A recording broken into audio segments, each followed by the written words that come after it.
السلام علیکم ورحمۃ اللہ وبرکاتہ۔ محترم سامعین اکرام، اللہ تبارک و تعالی اپنے بندوں سے بے انتہا محبت کرتا ہے۔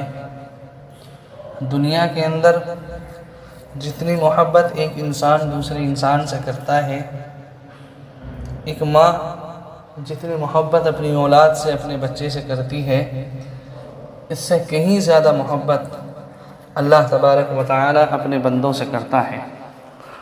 جب بندہ اپنی کسی پریشانی کو لے کر، اپنی التجا کو لے کر اللہ کے دربار میں حاضر ہوتا ہے، اللہ تعالی سے مانگتا ہے، تو اللہ تبارک و تعالی اس کے لیے راہ ہموار کرتے ہیں، اور جو کچھ اس کے نصیب میں بہتر ہو وہ اس کو عطا کرتے ہیں۔ اب چونکہ جب یہ بات ہمیں معلوم ہو گئی کہ اللہ تعالی ہم سے بے انتہا محبت کرتا ہے، تو اب ہمہ وقت ہماری کوشش یہ ہونی چاہیے کہ ہم اللہ تبارک و تعالی کو راضی رکھیں، اس کے احکام پر چلتے رہیں۔ جب اللہ تبارک و تعالی ہم سے راضی ہوگا، خوش ہو جائے گا، تو اللہ تبارک و تعالی ہمیں دنیا کے اندر بھی کامیاب کرے گا اور آخرت کے اندر بھی ہمیں کامیابی عطا کرے گا۔ اور اگر ہم اللہ تبارک و تعالیٰ کے احکامات پر نہیں چلے، اللہ کو راضی نہیں کیا، تو دنیا کے اندر بھی ہمارے لیے رسوائی ہے اور آخرت کے اندر بھی ہمارے لیے رسوائی ہے۔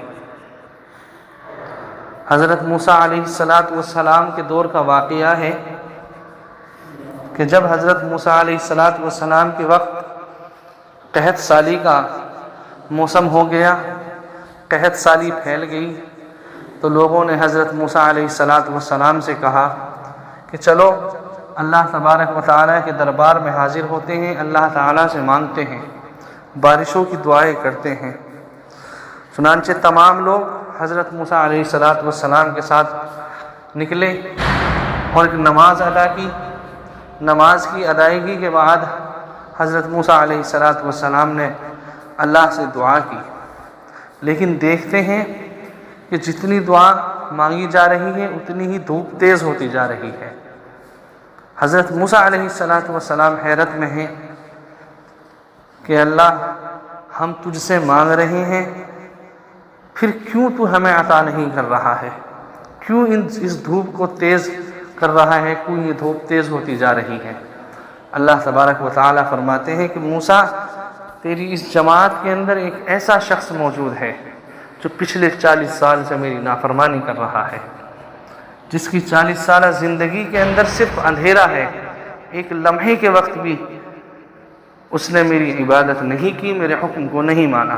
جب تک یہ انسان اس مجمع کے اندر موجود ہے، میں تیری دعا کو قبول نہیں کروں گا۔ حضرت موسیٰ علیہ السلام نے اعلان کیا کہ جو ایسا بندہ ہے جو پچھلے 40 سال سے اللہ تبارک و تعالیٰ کی نافرمانی کر رہا ہے، وہ ایک طرف ہو جائے۔ اب جب یہ اعلان ہو گیا تو تمام لوگ ایک دوسرے کے چہرے کو دیکھتے رہ گئے۔ اب جو انسان ایسا تھا جو اللہ کی نافرمانی کر رہا تھا، اس کے دل کے اندر یہ ڈر پیدا ہوا کہ اگر میں اس مجمع سے الگ ہوا تو میری بے انتہا رسوائی ہوگی، اور اگر میں اس مجمع کے اندر رہتا ہوں تو اللہ تبارک و تعالی ہماری دعا کو قبول نہیں کرے گا۔ وہ انسان حیرت میں ہو گیا، پریشان ہو گیا کہ کیا کیا جائے۔ ایک طرف اس کی زندگی میں رسوائیاں ہیں، اسے لگ رہا ہے کہ تیری توہین ہو جائے گی، لوگ تجھ کو برا بھلا کہیں گے۔ دوسری طرف اسے یہ بھی معلوم ہے کہ اگر میں اس مجمع سے نہ نکلا تو اللہ تعالیٰ دعا بھی قبول نہیں کرے گا۔ اس نے ایک دم اللہ تبارک و تعالیٰ سے معافی چاہی، اللہ تبارک و تعالیٰ سے اپنے گناہوں کو معاف کرایا، اللہ تعالیٰ نے اس کے گناہوں کو معاف کر دیا۔ اور پھر اللہ تبارک و تعالیٰ نے آسمانوں سے بارشوں کا نزول فرمایا۔ حضرت موسیٰ علیہ السلام نے فرمایا کہ اے اللہ تبارک و تعالیٰ، یہ کیسے ہوا؟ فرمایا کہ جس شخص نے میری 40 سال سے عبادت نہیں کی تھی، اس نے ایک لمحے میں مجھ کو راضی کر دیا، ایک لمحے میں اپنے گناہوں کو مجھ سے معاف کرا لیا۔ حضرت موسیٰ علیہ السلام نے اللہ تبارک و تعالیٰ سے معلوم کیا کہ اللہ کون ہے وہ شخص؟ اللہ تعالیٰ نے فرمایا کہ نہیں، یہ میرے اور میرے بندے کے درمیان کی بات ہے، جس کے 40 سال سے میں نے گناہوں کو چھپا کر کے رکھا ہے، 40 سال سے جس کی بدکاریوں کو میں چھپا رہا ہوں، آج جب اس بندے نے مجھ سے معافی مانگ لی ہے، جب اس بندے نے مجھ کو اپنا رب مان لیا ہے، میں اس سے خوش ہو گیا ہوں، تو میں اب اس شخص کے گناہوں کو، اس شخص کی بات کو سر عام منظر پر نہیں لاؤں گا۔ تو انسان کی تربیت کے اندر جو سب سے پہلا مرحلہ ہے وہ کلمہ توحید لا الہ الا اللہ ہے۔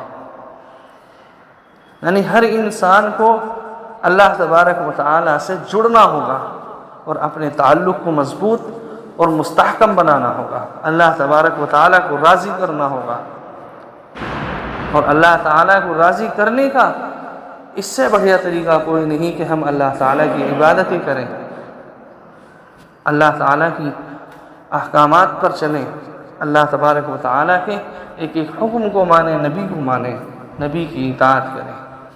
اللہ تعالیٰ سے دعا ہے کہ اللہ تبارک و تعالیٰ ہمیں عمل کی توفیق عطا فرمائے اور اپنی رضامندی، اپنی خوش نصیبی ہمیں عطا فرمائے۔